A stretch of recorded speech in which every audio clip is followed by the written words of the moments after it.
Here's how to send disappearing photos on Instagram. So first of all, you need to go ahead, launch your Instagram application, log into your account. So this is a really cool feature on Instagram.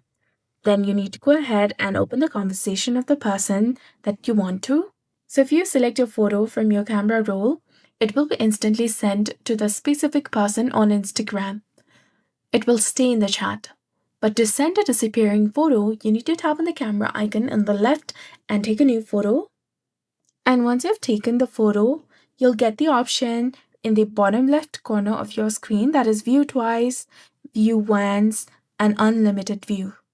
If you want that person to simply view it once and the photo to disappear, go ahead and tap on view once, then tap on send from the bottom right corner of your screen, and it will be sent as a disappearing message. Once the person opens the photo and views it, it will be instantly disappeared from the chat and it cannot be seen again. You can also add text or other effect or filters before sending it. So that's it for this video. I hope you found this helpful. If you did, please like, share, and subscribe. Thanks for watching. We'll see you again in the next one.